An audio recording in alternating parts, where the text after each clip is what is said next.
Mario over here, right in the back.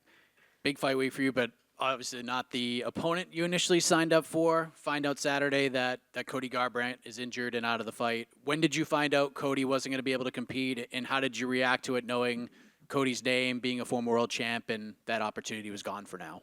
Yeah, I found out, I think it was Saturday morning. Pretty bummed out at first, but I got to get over it quick, and put him in the rear view and focus on what was ahead. And, we were waiting for a new opponent, which I found out, I think it was Monday night before I took off, and that was about it. Same process, though, going to go out there and fight.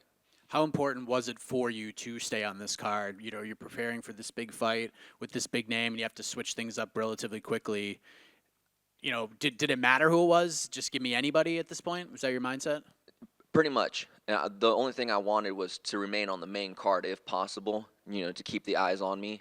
It was going to be a great fight with Cody, so that's all I was looking for. I just wanted to have some eyes on me and have a great opponent. And, Blackshear does have a little bit of shine from his past performance, so it worked out. So this is going to be on the main card still? I believe so, from what I've seen. So. Okay. Is this fight with Cody something you hope to get back after this one, or do you feel like the ship has sailed on that idea if you get through Damon on Saturday? Yeah, I think, like I said, I think Cody's in the rear view. A win over Blackshear, puts me in the top 15, and that's not where Cody's at, and I'm looking to move forward. You're on a great run right now, 4 wins in a row. You're 6-1 in your last 7. You're quietly putting together one of the best resumes in this division, and you've sort of just been an under-the-radar guy, but are you ready to be out of the under-radar, go above the radar, sort of break through because of the success you've been having? Yeah, especially after these past 3 performances, 3 first-round finishes. That's something hard to do in the UFC. So, definitely want to get some recognition and move up the ladder a little bit faster. What do you think about Damon taking this fight on 7 days' notice, coming off of the twister? We've only seen 3 of those in the history of the UFC. Yeah, as far as his performance, it was great. A twister, that's something very rare, but, he has to cut weight twice. We'll see how he deals with that, and I'm just, going to focus on myself and get the job done. And last thing, Sean O'Malley, your longtime teammate over the lab, getting ready to fight for the bantamweight title against Aljamain Sterling. Should Sean win, what do you think the division looks like moving forward as you're climbing the ranks, and do you feel like Sean's going to get it done, and if so, how? Yeah, I mean, I could see Sean getting it done with, we all know he's great with his hands, knockout. I think he could surprise him with submission as well, so that's something to look at. And as far as the division, who knows, maybe Aljo moves up, maybe, depending on Cheeto, maybe that's a matchup for Sean. So we'll see, and Marab's there as well, so we'll see how things pan out. Mario, over here to your right, kind of going off of that, as somebody that's known Sean for a while, before he was this superstar in the UFC, can you kind of peel back the curtain as to what he's like, maybe outside of the public eye, like what kind of teammate he is, and just being there to witness this rise? What's it been like for you? I think behind the scenes, like what everyone doesn't see, he's actually, pretty humble, still a funny guy in the gym, but when it comes down to work and to do, what he needs to do as far as like rounds and training, he's a very hard worker, and he does what he's supposed to. And I guess, can you just talk a little bit more about the training environment at the lab? Because obviously, it's not necessarily the worst problem to have that you're rising. He's on the verge of a title, so kind of an iron sharpens iron environment. Yeah, especially the 35 crew there at the MMA lab. Kyler Phillips just won, Marcus McGee.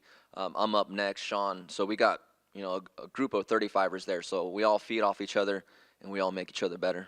Speaking of Damon's twister, I mean, how much is that something that you even consider? Like, is that such an anomaly that it's not something that you have to, like, prepare for in terms of, like, maybe trying to figure out defense for it? Like, do you feel like that's not really something you have to worry about? Or is that something, since you saw on Saturday, like, you've been actively preparing for? No, it's definitely something you got to work on. And I've been, like, having a refresher on it. And it's something you got to stop really early on, because if you're already deep in it, it's kind of hard to fight out of. So I'm definitely going to be paying attention to that, because I don't want to be number 4. So Mario, over here to your left. Obviously, when Cody dropped out, I'm sure the UFC matchmakers were kind of rushing.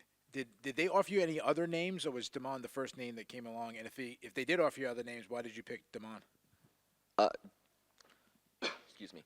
Damon, I mean, obviously said something, I think, later on that night after he won, said that he would take the fight. So we're waiting on different options, but from what I heard, Damon was the only one that was going to take it. So Obviously, he's got to cut weight twice in a week. Is there any worry that he won't make weight? And if he doesn't make weight, like, is there a plan in place? Are you just gonna accept it, or is there like a certainty if he's this far over, I'm not accepting it? well, if he's that far over, I mean, that'd be up to the commission. But if he doesn't make weight, I'm just taking 20%. And my last question, obviously you're moving up the rankings and everything. What does a win over a guy like him do for someone who's kind of already more established than him? I just continue to prove that, I belong in the top 15, and if I think I belong in the top 15, I should be able to beat this guy. Good luck to you. Mario, over here. So, how big a stylistic change-up is it from Cody to Damon? It's a pretty big one, Cody's a little bit faster on the feet. I think he'd move around a little bit more, and Blackshear will come forward a little bit taller. But I've had like pretty good experiences with taller fighters. Fighting Benito Lopez. I'm just looking back at that camp and the success I've had in that camp early on. So it was an easy adjustment for me. And does that Cody fight still fit into your climb to the top? Is that a fight you still want? Depending on Cody's injury or whatever happened, I'm not sure, but I'm not going to be waiting around for him. Like I said, I'm going to continue to move forward, and if it happens in the future, then it happens. Mario, over here to your left. The process of switching opponents, you said you found out Monday night. What kind of toll does that take mentally, especially wanting to stay on a big card like this? I was pretty bummed out about not having the fight with Cody. That's what I really wanted. I spent 6 hard weeks mentally preparing to fight Cody, a former champion. So, but like I said, I just got over it quickly and moved on, and that's what you got to do in this fight game. With 3 straight submission first-round victories, what is your confidence level like, and what does a win on Saturday night do for your confidence going forward, mentioning the top 15 spot there? Yeah, I'm pretty confident. Like I said, getting 3 first-round finishes is pretty hard to do.